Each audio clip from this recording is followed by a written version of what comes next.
Generic drugs are, in many ways, the unsung hero of our healthcare system. They bring remarkable medical innovations within reach for millions more Americans. Drugs that fight cancer, stop heart attacks and seizures, treat otherwise fatal infections, often for just a few bucks a bottle or less. When I found out that I could get the generic version for the first time, there was an exhale.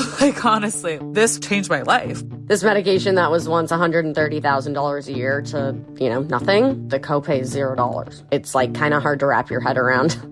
These much cheaper copies of brand name medications now fill 9 out of every 10 prescriptions in the U.S. They save us hundreds of billions of dollars a year.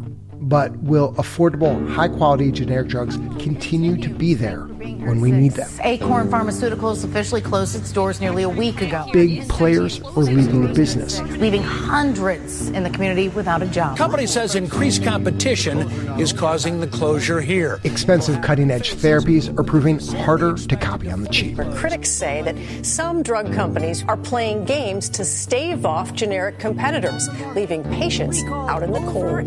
Shortages of generic drugs are now the norm, leaving doctors and patients scrambling to find the medicines that they need. More than 130 drugs were in short supply as of this week. Why is this industry that's been so successful and so essential to our health in so much trouble?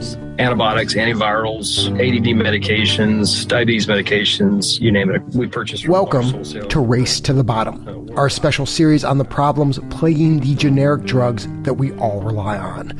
Over the course of the 3 episodes, we'll explore how we got here and what it would take to reverse these worrying trends.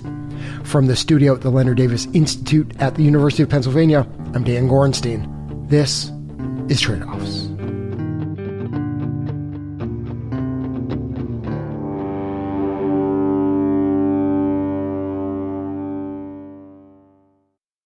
Today, part 1, boom times. Where did we go wrong? That's the natural question that we ask ourselves anytime something strong starts to fall apart. Tradeoffs senior reporter Leslie Walker and I started kicking around that question about the generic drug industry earlier this year. Hey, Leslie. Hey, Dan.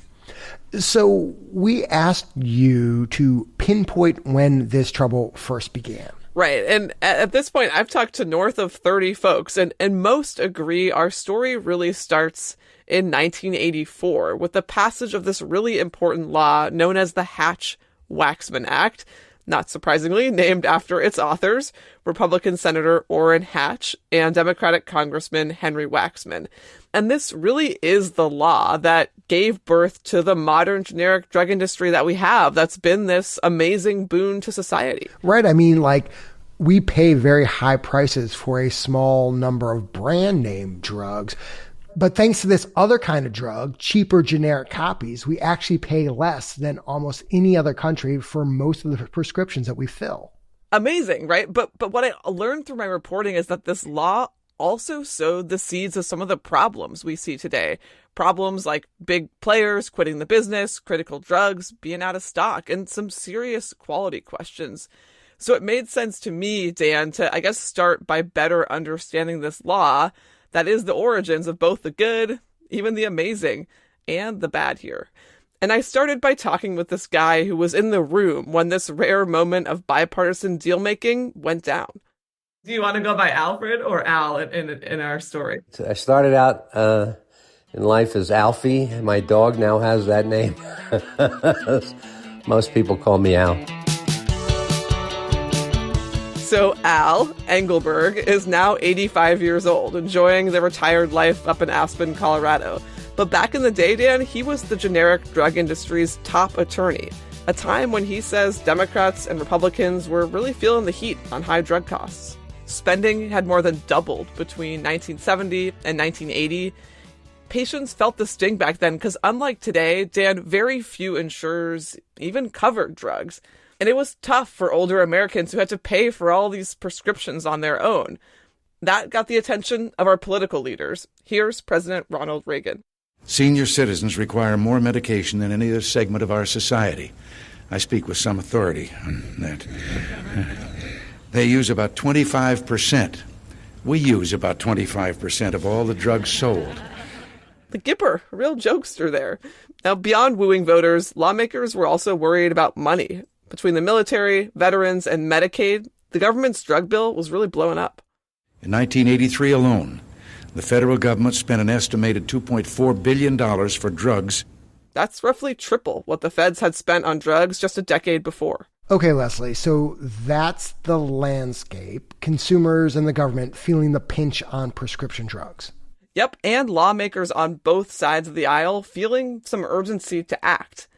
But the multi-billion-dollar question is, what do they do about it? Because this is about as thorny as a policy issue as you'll find, right? I mean, the simplest sounding solution, at least the most direct one, is just cap the prices. Don't let drug companies charge more than a certain amount. I mean, I want to jump in here for a quick second, Leslie. This is important to point out that this is what the governments of most other Western countries do to keep prescription drugs affordable, either cap or directly negotiate the prices of brand name drugs. Yes, but here in the U.S., branded drug makers successfully fought that idea for decades, basically scaring the pants off politicians anytime it came up, saying, if you cap our profits, we're going to have to develop fewer new drugs, and you might miss the next cure for cancer. That argument, according to Al Engelberg, highly effective, even back in the 80s. The drug companies basically said, research is very expensive, we can't make a profit, your grandmother will die. So, sweeping government price regulation, basically a political dead end. But then there's this Democratic congressman from California, Henry Waxman, who sees a very different type of solution. At some point, public policy calls for the free market system competition, which will bring about the result of a lower price for the consumer. Waxman makes this important choice. He passes over the brand name drugs under patent and instead zeroes in on this other set of drugs whose patents have expired but still have super high prices. And the prices, Leslie, here are high because why? Well, because even though in theory, once a drug's patent expires, other companies could come in, knock them off, make generic versions and sell them on the cheap, almost no one was doing that. Why not? Well, Al told me very few companies even existed back then to sell cheaper copies of these drugs after their patents had expired. The generic drug industry, if you want to call it that, was 6 or 7 companies, about 80% of those Jewish family businesses in which the husband was a chemist and the wife was a bookkeeper. So Al basically said the business was seen as super risky and unattractive. I mean, for starters, the FDA made generic companies at the time jump through a ton of expensive and time-consuming hoops to get these copycats approved. Plus, they could get hit with patent lawsuits from these big brand name players with much deeper pockets. So you're saying to me, Leslie, I think that you've got these sort of mom and pop generic companies that are facing a total business minefield to just get their drugs to market. Exactly. And here's the result of that, as Al put it. There were probably 100 drugs on which patents had expired, in which there was no generic competition. So that's 100 drugs, Dan, out there, in theory, that generic competitors could be copying and selling. But again, they weren't because this business was barely viable. Got it. And so this is that other option that Henry Waxman sees. Get this industry working better. We can bust this open and deliver consumers a bunch of savings.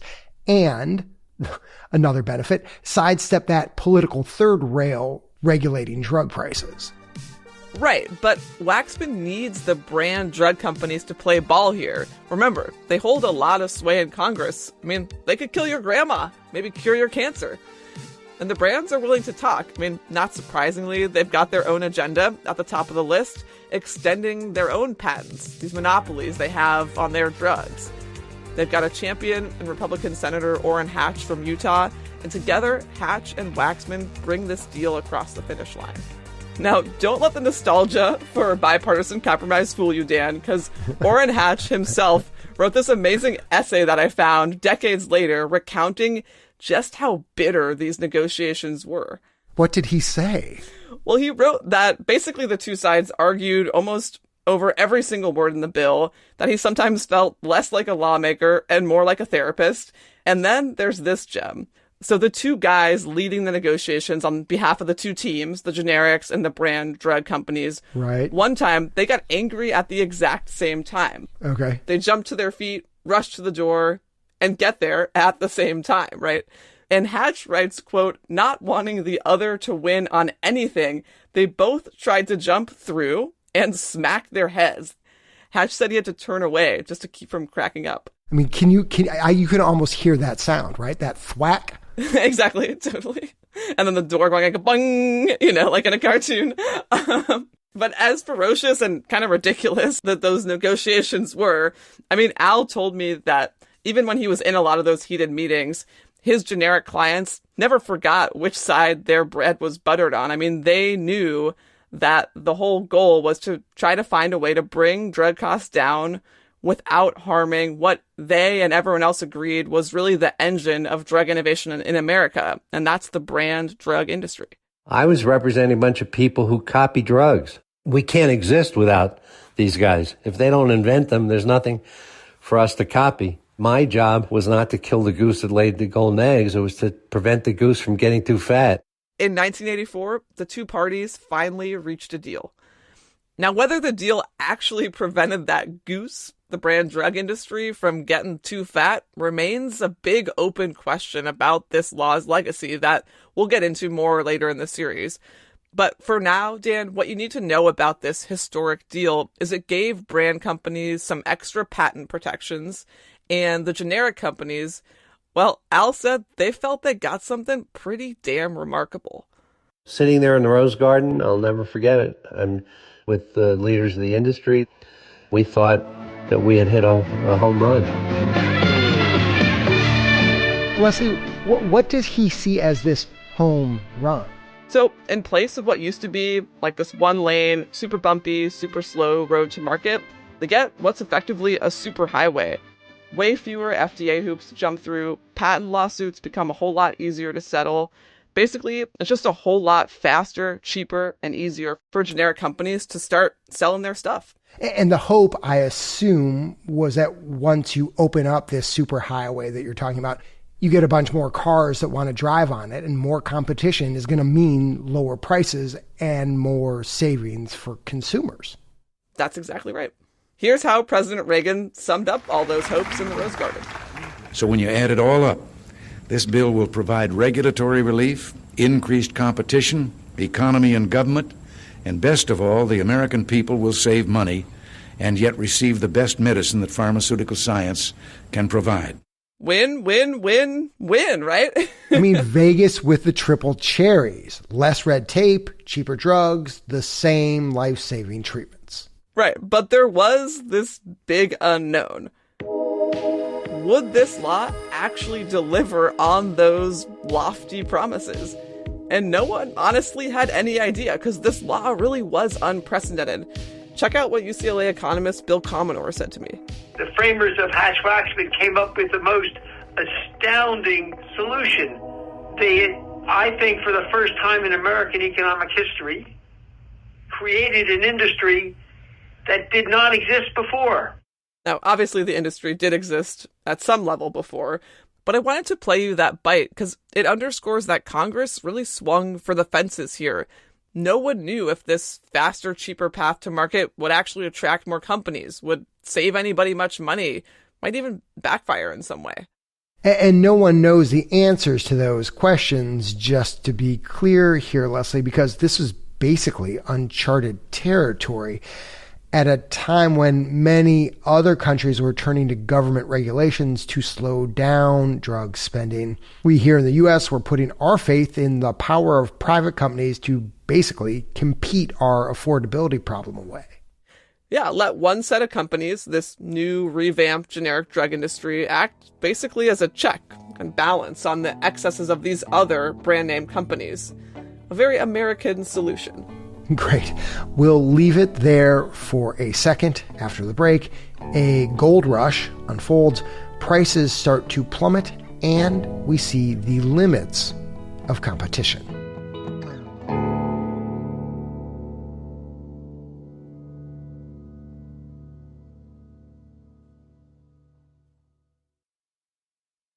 Welcome back.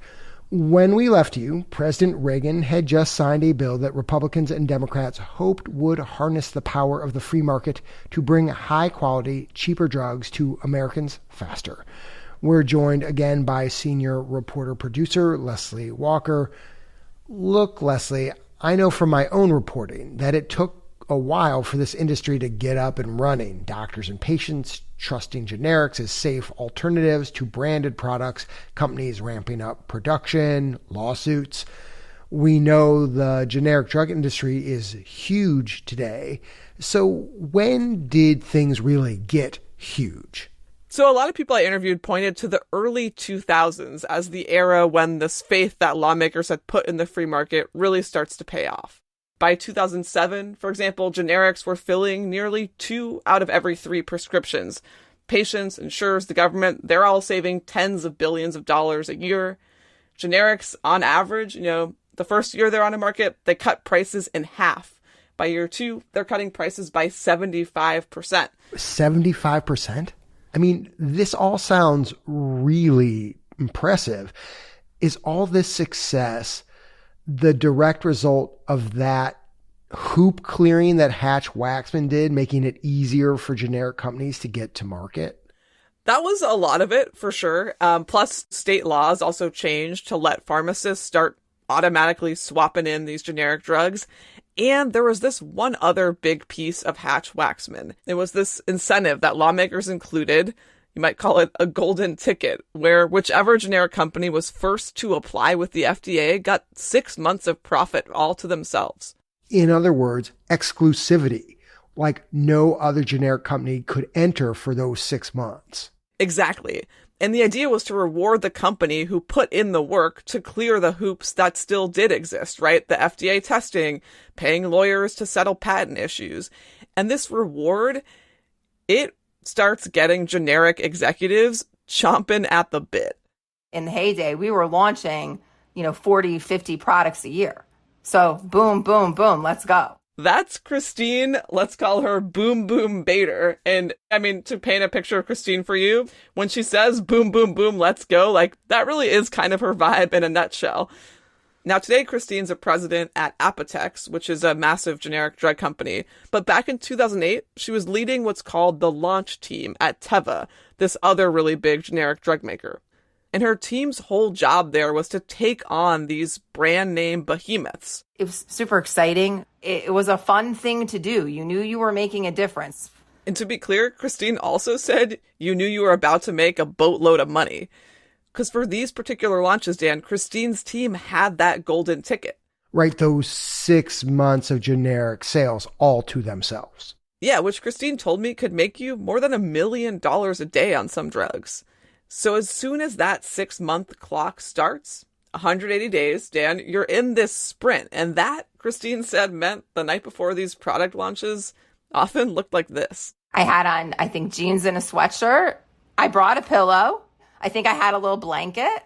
Wait, did you, and marshmallows? What are we talking about here, Leslie? What is going on? So s'mores? It was actually the day before Thanksgiving, and Christine had just gotten the green light from her bosses to launch a new generic asthma drug. And it was very important to us, since we would be the only one on the market, that we would get it into as many pharmacies as possible very, very quickly. So Christine basically figures out the fastest way to get this drug into as many pharmacies as possible is actually using a fleet of truckers. So each is driving a tractor trailer carrying cases and cases of this new drug. Which is kind of ridiculous, but honestly the only way to ensure that all of the loads hit at the same time and that you can utilize the weekend for shipping. And wait, Leslie, why are they rushing like this? So again, like, time is money here, Gorenstein. I mean, they have this 180-day period to make as much money as possible. So Christine's hired a fleet of truckers on the night before Thanksgiving because shipping, it's slow during the holidays. But if you hire your own truckers, Christine's like, this is the fastest way to get these drugs out there. Oh my God. I mean, we're talking about millions of dollars a day riding on the speed with which these truckers can drop their drugs off. And Christine knows that. So she knows some of these truckers might be driving overnight, on the holiday away from their families. So she decides to leave a little extra inspiration in the cab of each truck. I actually wrote a personal letter that we gave to every truck driver. And I explained what the drug was for, and I explained that our price was more than 55% off the brand's list price, so it would really make a difference to people. She signs it with her name, her number, and the trucks start to roll off the lot. And she goes under her desk, takes her pillow, her blanket, and thinks she's going to get some shut-eye. But then something unexpected starts to happen. My phone continued to ring with truck drivers. 11 p.m., 2 a.m., 3 a.m., her phone keeps ringing. They were calling and saying, hey, I'm hitting weather in Omaha.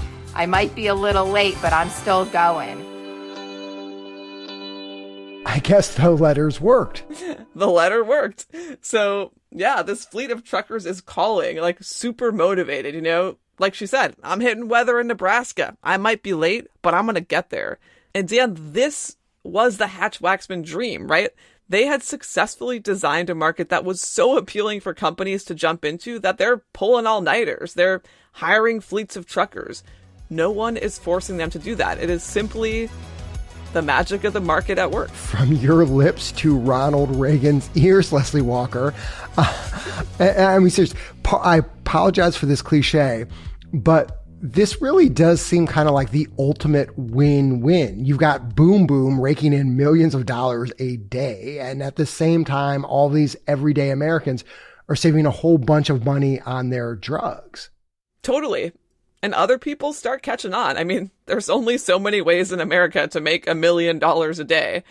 And actually, this is where our story starts to turn. It was an attractive industry. We were having a lot of fun. And a lot of other companies jumped into the fray. Christine tells me that, basically other healthcare companies start to see an opportunity to make money. And before long, like Al said in the beginning, maybe there were 6 or 7 generic drug companies in the 70s. But by the early 2000s, more than 100 companies a year are getting new generics approved. So this industry really exploded. Yeah, and my favorite kind of little piece of color here is that at one point, companies literally started pitching tents outside of the FDA's headquarters to make sure they were the first ones to file because they wanted that 180-day exclusivity so badly. I mean, they were literally sending staffers with tents to camp outside of the FDA. Is this the opportunity for s'mores? Do they have s'mores here? Really got to get you a marshmallow. I mean, the crazy thing is the FDA decided it was basically a public health hazard that there were so many people camping outside of their offices, like it was a Duke basketball game, that they actually had to change the rules in some pretty significant ways. But I mean, yeah, it really was like this gold rush, right? These are people trying to, stake their claim. It's like, gets pretty crazy. This sounds wild with the camping, but I mean, you said it right. You said a gold rush. So my question, Leslie, isn't this good? I mean, like, this is the supreme efficiency of the market at work. Great question. So basically what starts to happen is the market kind of goes into overdrive. It's like, who can cut your prices the lowest, the fastest? And suddenly you're not just competing with 3 or 4 other businesses, you're competing with 10 or 20. And the only thing you're really competing on is price. And if these companies were just cranking out, sleeping bags, coffee makers, couches, well, then maybe that's fine. Right, but we're talking here about critical medicines that people need for their everyday health. I mean, life and death stuff. Exactly. And because of that, it's really important, right, to make sure these drugs are made safely and that there's enough of them that people can always get them whenever they need. But in the last 4 decades since Hatch-Waxman, no major laws or regulations have effectively slowed this race to the bottom on price to make sure that as these prices fall and we all get these great savings, that we also still get the quality and the reliability that we need from these drugs. So Leslie, I guess to go all the way back to the beginning, our original question, where did we go wrong? It's like, this is it. This is where our trouble began when the market seemingly became too successful. Bingo. And if this episode was really about the good old days, then episode 2, that's going to give us an up-close look at what's happening today, where people can't always count on the generic drug supply because of some of these problems. We go in for what both Abby and I know is a very important chemotherapy. And the doctor just comes in and says, you're not going to get this one today because it's on shortage. Leslie Walker, thanks so much. Thanks, Dan. I'm Dan Gorenstein. This is Tradeoffs.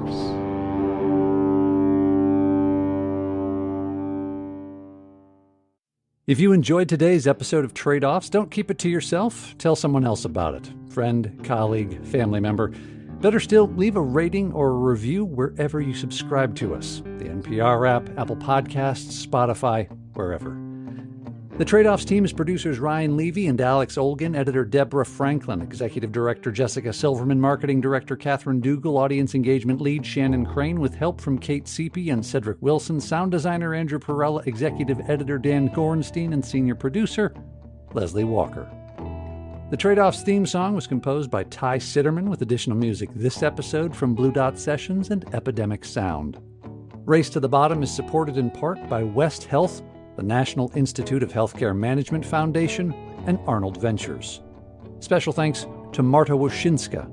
Additional thanks to Rena Conti, Jeremy Green, Kurt Karst, Joey Mattingly, Alexa Score, Marty Scheimer, Will Schrank, and Lisa Ann Trainer.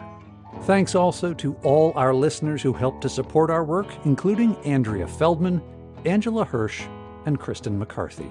Tradeoffs is supported by the Robert Wood Johnson Foundation, Arnold Ventures, the Gordon and Betty Moore Foundation, the Sozoze Foundation, Just Trust, West Health, the California Healthcare Foundation, the Leonard Davis Institute at the University of Pennsylvania, and the National Institute for Healthcare Management Foundation. Our financial supporters are not involved in any decisions about our journalism.